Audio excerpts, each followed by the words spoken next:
Hello नमस्कार मेरे प्यारे सभी साथियों, कैसे हैं सब लोग। हम उम्मीद करते हैं आप सब अच्छे होंगे।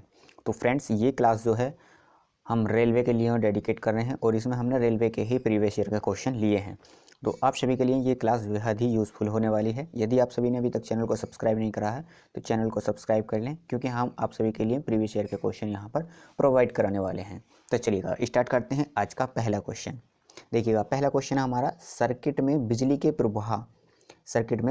प्रवाह का पता लगाने हेतु निम्नलिखित में से किस उपकरण का उपयोग किया जाता है। तो देखिएगा, इसका जो सही जवाब हो जाएगा हमारा, इसका सही जवाब हो जाएगा ऑप्शन नंबर ए, गैल्वेनोमीटर। इसका सही जवाब हो जाएगा। देखिएगा, एनीमोमीटर जो है इसमें हम किसका प्रयोग करते हैं, तो एनीमोमीटर से हम हवा की गति को मापते हैं, बैरोमीटर से हम वायुमंडलीय दाब को मापते हैं और इलेक्ट्रोमीटर से दूध की शुद्धता को मापते हैं। चलिए नेक्स्ट क्वेश्चन देखते हैं। अगला क्वेश्चन है स्क्रीन पर, क्वेश्चन नंबर 2। क्वेश्चन नंबर 2 कह रहा है कि वायुमंडलीय दबाव मापने के लिए किस उपकरण का प्रयोग करा जाता है। तो देखिएगा, वायुमंडलीय दाब मापने के लिए हम किसका प्रयोग करते हैं, तो आंसर हो जाएगा हमारा बैरोमीटर। तो बैरोमीटर के द्वारा हम किसको मापते हैं, तो वायुमंडलीय दाब को मापते हैं। इलेक्ट्रोमीटर से दूध की शुद्धता मापते हैं। थर्मोमीटर से हम टेम्परेचर को मापते हैं। मल्टीमीटर से हम विद्युत का भी पता लगाते हैं। ठीक है, चलिए अगला क्वेश्चन देखते हैं। नेक्स्ट क्वेश्चन है हमारा क्वेश्चन नंबर 3। देखिएगा, कह रहा है कि एक पिक्नोमीटर खाली स्थान के बराबर होता है। देखिएगा, पिक्नोमीटर की बात कर रहा है। यहाँ पर जो सही जवाब हो जाएगा हमारा आंसर हो जाएगा ऑप्शन नंबर सी। देखिएगा, 10⁻⁻12 को पिक्नोमीटर कहते हैं। देखिएगा, अगर यहीं पर होता फेम्टोमीटर तो -15 मीटर हो जाता, 10⁻⁻15 हो जाता है। अंगस्ट्रॉम की बात करते हैं तो एक अंगस्ट्रॉम बराबर होता है 10 की घात कितना होता है, एक अंगस्ट्रॉम बराबर होता है हमारा 10⁻⁻10। ठीक है, और वहीं अगर नैनोमीटर की बात करते हैं तो हो जाता है 10⁻⁻9 मीटर हो जाता है। वहीं अगर हम बात करते हैं एक माइक्रोन बराबर कितना होता है, तो 10⁻⁻6 हो जाता है एक माइक्रोन के बराबर। चलिएगा नेक्स्ट क्वेश्चन देखते हैं। अगला क्वेश्चन है हमारा, कह रहा है कि प्रकाश वर्ष द्वारा किसका मापन किया जाता है। देखिएगा, प्रकाश वर्ष जो है इससे हम किसका मापन करते हैं, तो आंसर हो जाएगा हमारा ऑप्शन नंबर बी, दूरी। देखिएगा, प्रकाश वर्ष से दूरी को मापते हैं।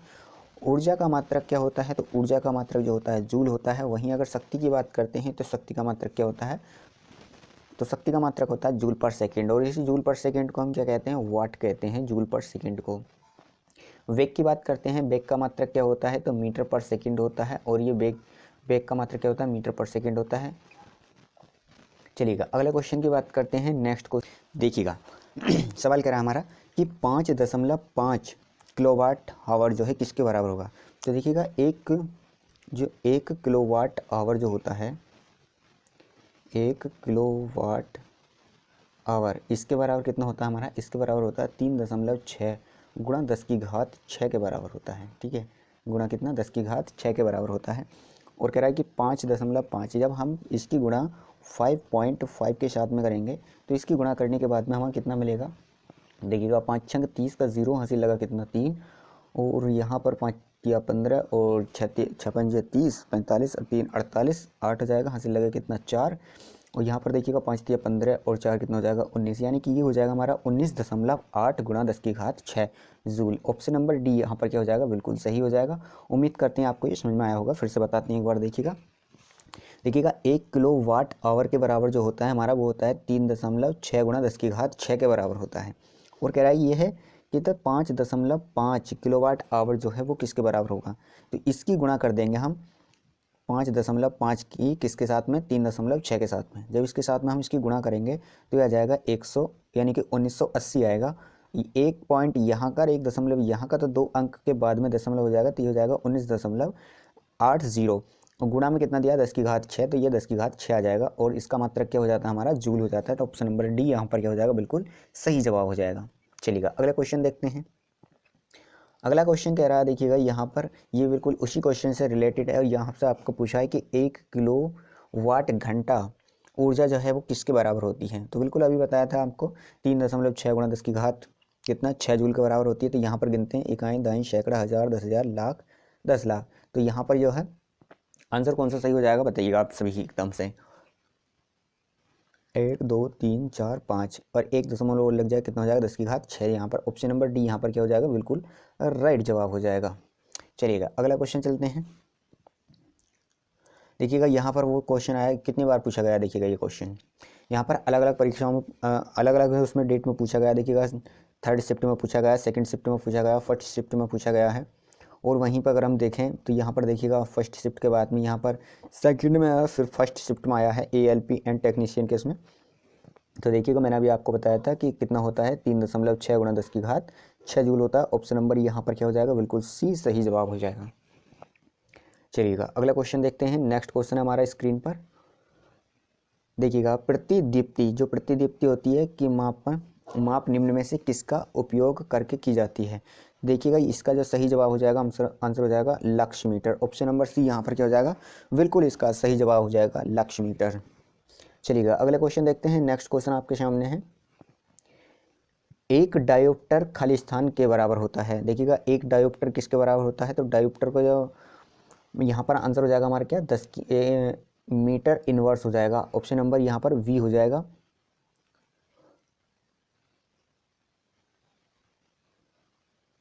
चलिएगा अगला क्वेश्चन देखते हैं। नेक्स्ट क्वेश्चन हमारा देखिएगा 746 वाट्स को क्या कहा जाता है। तो यहाँ पर देखिएगा एक अश्व शक्ति बराबर कितना होता है, 746 वाट होता है। ऑप्शन नंबर ए यहाँ पर क्या हो जाएगा, बिल्कुल सही जवाब हो जाएगा। अगले क्वेश्चन की तरफ चलते हैं। देखिएगा वही फिर से क्वेश्चन रिपीट हुआ है, एक अश्व शक्ति किसके बराबर होती है। तो आंसर हो जाएगा हमारा 746 वाट के बराबर होती है। देखिएगा यहाँ पर कितना क्वेश्चन को वो करा गया है रिलेटेड, देखिएगा 64 दिया गया और यहाँ पर 46 दिया गया है कि आंसर कौन सा गलत करेगा एकदम सही। तो आंसर कितना होता है हमारा, 1 हॉर्स पावर बराबर होता है 746 वाट के। ऑप्शन नंबर सी यहाँ पर बिल्कुल सही जवाब हो जाएगा। ये कंफ्यूज करने के लिए दोनों संख्याएं ऐसे दी गई हैं। चलिएगा अगला क्वेश्चन स्क्रीन पर आ चुका है। देखिएगा कह रहा है कि एटमॉस्फेरिक जो होता है, एक एटमॉस्फेयर वो किसके बराबर होता है। तो देखिएगा ये 10 की घात 5 पास्कल के बराबर होता है। और यहाँ पर आंसर हो जाएगा हमारा ऑप्शन नंबर ए, 1.01 गुणा 10 की घात 5 पास्कल के बराबर होता है। ऑप्शन नंबर ए यहाँ पर क्या है, बिल्कुल सही जवाब हो जाएगा। चलिएगा नेक्स्ट क्वेश्चन हमारा देखिएगा, एक यानी कि तेल एक बैरल निम्न में से लगभग किसके बराबर होता है। तो देखिएगा जो बैरल होता है, इस बैरल से हम कच्चे तेल को मापते हैं, यानी कि पेट्रोलियम जो होते हैं उनको मापते हैं। और एक बैरल बराबर जो होता है हमारा लगभग 159 लीटर के बराबर होता है। तो एक बैरल किसके बराबर होता है, लगभग 159 लीटर के बराबर होता है एक बैरल। चलिएगा अगला क्वेश्चन देखते हैं। यहाँ पर नेक्स्ट क्वेश्चन हमारा यहाँ पर देखिएगा, 1 नैनोमीटर किसके बराबर होता है। बिल्कुल मैं आपको पहले बता चुका हूँ ये किसके बराबर होता है, तो 10 की घात 9 नहीं, एक नैनोमीटर की बात कर रहा है। और देखिएगा नैनोमीटर में कहा है और यहाँ पर क्या दे दिया है उसने, सेंटीमीटर में कर दिया है, खेला कर दिया है यहाँ पर हमारे साथ में उसने। तो देखिएगा 10 की घात -9 मीटर होता है जब 1 नैनोमीटर के बराबर होता है। अब ये सेंटीमीटर में बात कर रहा है, तो सेंटीमीटर में बात करने के लिए इसको क्या करना पड़ेगा, 100 से गुना। और जब 100 से गुना करेंगे तो 2 घात और घट जाएंगे हमारे यहाँ पर। तो आंसर हो जाएगा हमारा कितना, 10 की घात -7 सेंटीमीटर। देखिएगा यहाँ पर ऐसे क्वेश्चन में हमें सावधानी बरतनी होगी। ये क्वेश्चन डायरेक्टली एकदम गलत हो जाता। अभी जैसे मैंने देखा 10 की घात -9, मुझे याद था यही दुनिया सबको एकदम से यही याद आता है कि 1 नैनोमीटर बराबर किसका होता है, 10 की घात -9 मीटर का होता है। और यहाँ ध्यान दिया कि यहाँ सेंटीमीटर लिखा है, अगर यहाँ सेंटीमीटर की जगह मीटर होता तो ये सही हो जाता। अब ये सेंटीमीटर दिया गया, यहाँ पर हमारा आंसर हो जाएगा ऑप्शन नंबर वी, यहाँ पर बिल्कुल सही जवाब हो जाएगा। चलिएगा नेक्स्ट क्वेश्चन है, देखिएगा अगला क्वेश्चन स्क्रीन पर, कि माप की कौन सी इकाई 0.39 से गुना करने पर इंच प्राप्त होता है। तो देखिएगा यहाँ पर जो सही जवाब हो जाएगा हमारा वो हो जाएगा सेंटीमीटर। ऑप्शन नंबर बी यहाँ पर क्या हो जाएगा, बिल्कुल सही जवाब हो जाएगा सेंटीमीटर। अगला क्वेश्चन है देखिएगा स्क्रीन पर, 1 किलोवाट घंटा किसके बराबर होता है, ये इसका मान कितना होता है। तो 1 किलोवाट घंटा जो होता है इसका मान कितना हो जाएगा, तो ये आंसर हो जाएगा ऑप्शन नंबर ए, 3.6 गुणा 10 की घात 6 जूल के बराबर होता है 1 किलोवाट घंटा जो होता है। चलिएगा अगला क्वेश्चन स्क्रीन पर है, देखिएगा आमतौर पर समुद्र की गहराई को जो मापते हैं वो किस में मापी जाती है। तो आंसर हो जाएगा हमारा फैदोमीटर में मापते हैं। देखिएगा और वहीं अगर दूरी की बात करते हैं कि समुद्री दूरी को किस में मापते हैं, तो समुद्री दूरी को हम मील में मापते हैं। चलिएगा और दूरी का मात्रक क्या होता है, मीटर होता है, ये आप सभी को पता होगा।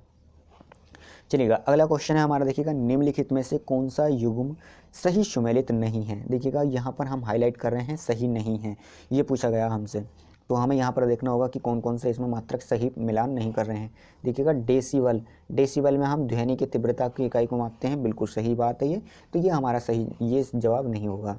अगला है हॉर्स पावर शक्ति की इकाई है, तो ये बात भी सही है। शक्ति को हम हॉर्स पावर में भी मापते हैं, जो बड़ी बड़ी शक्तियाँ होती हैं, जैसे टरबाइन वगैरह जो होते हैं, जहाँ से हम पावर बनाते हैं, वहाँ पर हम इसको हॉर्स पावर में भी माप लेते हैं। अगला है समुद्री मील दूरी की इकाई है। अगला है, इससे अगला ऑप्शन है हमारा सेल्सियस ऊष्मा की इकाई है। देखिएगा तापमान की इकाई क्या होती है हमारी, सेल्सियस होती है, ठीक है, वैसे केल्विन होती है। यहाँ पर सेल्सियस दिया है, ये गलत है। समुद्री मील यानी कि जो समुद्री मील है, हम दूरी को मापते हैं, समुद्री मील में माप सकते हैं यहाँ पर। तो यहाँ पर हमारा सही जवाब हो जाएगा ऑप्शन नंबर डी, यहाँ पर बिल्कुल सही जवाब हो जाएगा। नेक्स्ट क्वेश्चन है हमारा, देखिएगा 1 मेगावाट बिजली को मापने की इकाई क्या है। तो देखिएगा मेगावाट में जब हम बिजली को मापते हैं तो ये क्या हो जाती है हमारी, ये उत्पादित की जाती है। मेगावाट में जो बिजली होती है उसको क्या करते हैं, हम उत्पादित करते हैं। ऑप्शन नंबर ए यहाँ पर बिल्कुल सही जवाब हो जाएगा। नेक्स्ट क्वेश्चन है हमारा कि निम्नलिखित में से कौन सा युग्म सही सुमेलित नहीं है। देखिएगा यहाँ पर कह रहा है कि कौन सा इनमें से सही सुमेलित नहीं है, तो सही सम्मिलित नहीं है हमें बताना। देखिएगा प्रकाश वर्ष ये दूरी की इकाई है, ये सही है हमारा, तो ये सही है, तो हमारा उत्तर नहीं होने का है। अगला है पारसेक। पारसेक जो होता है ये समय की इकाई है। देखिएगा ये गलत है, पारसेक भी क्या है, एक दूरी की इकाई है और सबसे बड़ी इकाई है दूरी की। डेसिबल, डेसिबल क्या है, ध्वनि की तीव्रता की इकाई है। डेसिबल में क्या करते हैं, हम ध्वनि की तीव्रता को मापते हैं। हर्ट्ज में हम आवृत्ति को मापते हैं। तो यहाँ पर जो हमारा सही जवाब हो जाएगा वो ऑप्शन नंबर बी यहाँ पर बिल्कुल सही जवाब हो जाएगा। ये सही मिलान नहीं है हमारा, ठीक है। चलिए अगला क्वेश्चन है हमारा कार्य का मात्रक है। देखिएगा कार्य का मात्रक क्या होता है, तो कार्य का मात्रक हमारा ऑप्शन नंबर ए यहाँ पर सही हो जाएगा। कार्य का मात्रक क्या होता है, जूल कार्य का मात्रक होता है। कार्य का मात्रक क्या होता है, तो जूल कार्य का मात्रक होता है। वाट किसका मात्रक होता है, तो वाट शक्ति का मात्रक होता है। और जो न्यूटन होता है हमारा, ये बल का मात्रक होता है। और डाइन भी क्या होता है, बल का मात्रक होता है, सीजीएस मात्रक है। चलिएगा आगे चलते हैं, नेक्स्ट क्वेश्चन की बात करते हैं। समय की इकाई निम्नलिखित में से कौन सी नहीं है। देखिएगा समय की इकाई निम्नलिखित में से कौन सी नहीं है। वर्ष, देखिएगा एक समय होता है, दिन भी समय होता है, घंटा भी समय होता है। यहाँ पर कंफ्यूज करने के लिए प्रकाश वर्ष दिया है, और वर्ष को देखकर यहाँ पर लोग समझ जाते हैं कि ये समय की इकाई होगी, जबकि ये किसकी इकाई होती है हमारी, ये दूरी की इकाई होती है। तो ऑप्शन नंबर सी यहाँ पर बिल्कुल सही जवाब हो जाएगा। चलिएगा अगला क्वेश्चन है हमारा, नेक्स्ट क्वेश्चन है, देखिएगा प्रकाश वर्ष होता है। तो प्रकाश वर्ष क्या है, वह वर्ष जिसमें सूर्य का प्रकाश अधिकतम रहा हो, या वह वर्ष जिसमें कार्यभार हल्का रहा हो, या प्रकाश द्वारा एक वर्ष में चली गई दूरी को ही क्या कहते हैं, प्रकाश वर्ष कहते हैं। तो ऑप्शन नंबर सी यहाँ पर क्या हो जाएगा, बिल्कुल सही जवाब हो जाएगा। चलिएगा नेक्स्ट क्वेश्चन की बात करते हैं। अगला क्वेश्चन है हमारा, यहाँ पर देखिएगा फर्मी वह इकाई है या वह मात्रक है जो व्यक्त करता है। तो फर्मी में हम किसको मापते हैं, तो फर्मी यहाँ पर जो आंसर हो जाएगा हमारा लंबाई को हो जाएगा, ठीक है। तो लंबाई का मात्रक होता है फर्मी। तो यहाँ पर ऑप्शन नंबर डी यहाँ पर बिल्कुल सही जवाब हो जाएगा। चलिएगा नेक्स्ट क्वेश्चन है, देखिएगा अगला कह रहा है कि लंबाई की सबसे छोटी इकाई क्या होती है। तो लंबाई की जो सबसे छोटी इकाई होती है वो क्या हो जाएगा, तो यहाँ पर फर्मी यहाँ पर सबसे छोटी इकाई हो जाएगा। चलिएगा अगली बात करते हैं, रेडियोधर्मिता की ऐसा इकाई क्या होती है। रेडियोधर्मिता की ऐसा इकाई क्या होती है, तो आंसर हो जाएगा हमारा वेकुरल। इसका ऐसा मात्रक क्या होता है, वेकुरल होता है। चलिएगा देखिएगा यहाँ पर वेकुरल इसका ऐसा मात्रक होता है। क्यूरी भी रेडियोधर्मिता का मात्रक होता है और रदरफोर्ड भी इसका मात्रक होता है, ठीक है। पर यहाँ पर ऐसा मात्रक जो होता है हमारा वेकुरल होता है। नेक्स्ट क्वेश्चन है हमारा कि एक पारसेक इकाई है। तो पारसेक किसकी इकाई हो जाती है, मैंने अभी आपको बताया था कि पारसेक जो होती है हमारी दूरी की इकाई होती है। प्रकाश की चमक जो होती है इसको ल्यूमिनेसेंस कहते हैं, और लक्स मीटर से इसको मापा जाता है। समय की इकाई जो होती है, समय की इकाई क्या होती है हमारी, सेकंड होती है। वहीं अगर चुंबकीय बल की बात करते हैं तो यहाँ पर क्या हो जाता है, टेस्ला हो जाता है, ठीक है।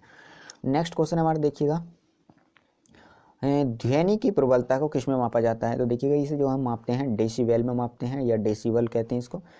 और इसका जो खोज करा था ध्वनि की तीव्रता को मापने के लिए वो, और डेसीबल नाम के वैज्ञानिक ने इसका खोज करा था। आवृत्ति में हम हर्ट्ज को मापते हैं, वेग को आप सभी को पता है मीटर पर सेकंड में मापते हैं, तरंग दैर्ध्य को एंगस्ट्रॉम में मापते हैं, और तरंग दैर्ध्य से क्या मापी जाती है, लंबाइयाँ मापी जाती हैं। चलिएगा अगला क्वेश्चन हमारा यहाँ पर देखिएगा, निम्नलिखित में से कौन सा रेडिएशन सक्रियता का मात्रक नहीं है। देखिएगा यहाँ पूछा गया कौन सा इनमें से मात्रक नहीं है। तो वेकुरल भी होता है, रदरफोर्ड भी होता है, क्यूरी भी होता है, और यहाँ पर आइंस्टीन जो है ये कोई मात्रक नहीं है। तो यहाँ पर सही जवाब क्या हो जाएगा हमारा, ऑप्शन नंबर बी सही जवाब हो जाएगा, ये इसका मात्रक नहीं है। चलिएगा देखिएगा, आज का लास्ट क्वेश्चन है हमारा स्क्रीन पर, और मैं उम्मीद करता हूँ आप सबको ये क्लास बेहद अच्छी लगी होगी। यदि चैनल पर नए बने हुए हैं तो चैनल को भी सब्सक्राइब कर लें। क्वेश्चन है हमारा लास्ट का, निम्नलिखित में से किसे 1500 डिग्री सेंटीग्रेड से अधिक तापमान मापने हेतु प्रयोग में लाया जाता है? तो देखिएगा इसका सही जवाब हो जाएगा हमारा पायरोमीटर, इसका सही जवाब हो जाएगा। तो देखिएगा पायरोमीटर से क्या होता है, हम उच्च तापमान को मापते हैं। तो इसका सही जवाब हो जाएगा हमारा ऑप्शन नंबर डी, इसका सही जवाब हो जाएगा। तो उम्मीद करते हैं आपको सभी को क्लास अच्छी लगी हो। यदि क्लास अच्छी लगी हो तो लाइक करें, शेयर करें और कमेंट करके ज़रूर बताएं आपको कंटेंट कैसा लगा। मिलते हैं नेक्स्ट क्लास में, तब तक के लिए जय हिंद, वंदे मातरम।